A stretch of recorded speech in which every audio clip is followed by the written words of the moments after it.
롯이 소알에 들어갈 때에 해가 돋았더라. 여호와께서 하늘 곧 여호와께로부터 유황과 불을 소돔과 고모라에 비같이 내리사 그 성들과 온 들과 성에 거주하는 모든 백성과 땅에 난 것을 다 엎어 멸하셨더라. 롯의 아내는 뒤를 돌아보았으므로 소금 기둥이 되었더라. 아브라함이 그 아침에 일찍이 일어나 여호와 앞에 서 있던 곳에 이르러 소돔과 고모라와 그 온 지역을 향하여 눈을 들어 연기가 옹기까마의 연기같이 치솟음을 보았더라. 하나님이 그 지역의 성을 멸하실 때 곧 롯이 거주하는 성을 엎으실 때에 하나님이 아브라함을 생각하사 롯을 그 엎으시는 중에서 내보내셨더라. 아멘. 하나님은 오래 참으십니다. 그러나 하나님의 오래 참음에도 불구하고 회개하지 않으면 심판을 받습니다. 소돔과 고모라에 내린 하나님의 심판은 상상 이상이었다는 것을 우리는 오늘 본문을 통해서 알게 됩니다.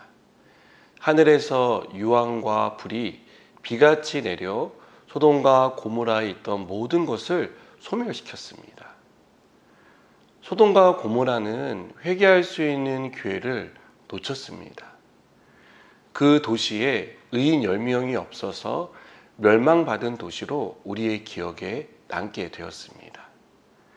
그리고 또 한 사람, 롯의 아내는 심판 중에 불행한 일을 겪은 당사자가 되었습니다. 26절은 롯의 아내는 뒤를 돌아보았으므로 소금 기둥이 되었다라고 말씀합니다. 하나님의 심판이 임박해서 롯의 가족이 탈출하는 긴박한 상황에서 돌아보지 말라는 경고를 어겼기 때문입니다. 그렇다면 왜 롯의 아내는 뒤를 돌아보았을까요? 그곳에서 이룬 것에 대한 미련이 남아 있었기 때문입니다. 소돔은 애국 같았고 풍요로운 삶을 보장해 주던 그런 곳이었습니다. 그런데 심판으로 이 모든 것을 두고 가야 한다는 것이 못내 아쉬웠던 것이죠. 여러분, 뒤를 돌아보는 인생이 되지 마시기 바랍니다. 뒤를 돌아보는 사람에게 내일은 없습니다.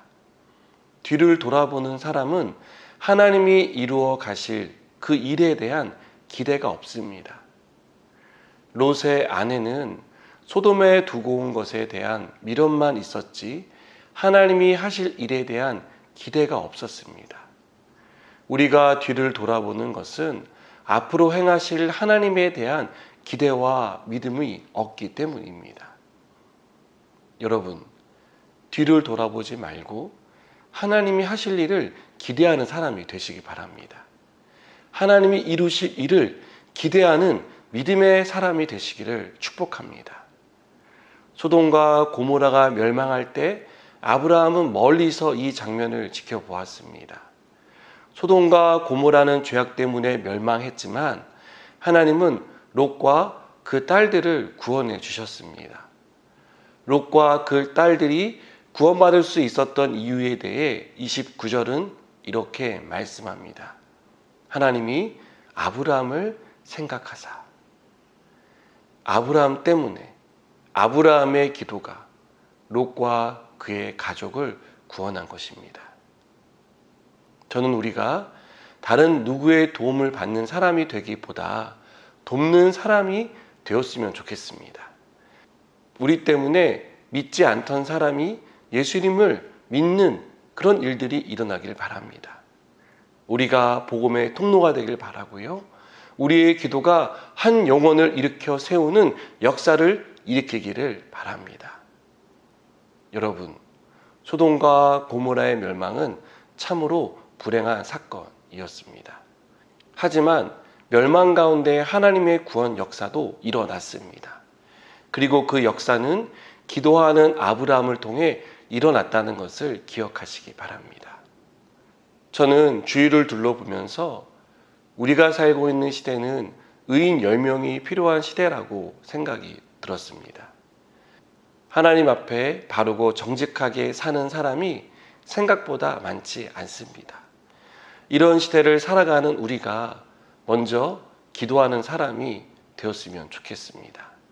아브라함처럼 하나님 앞에 엎드리는 저와 여러분이 되어서 우리 때문에 많은 사람들이 구원을 받는 역사가 일어나기를 축복합니다.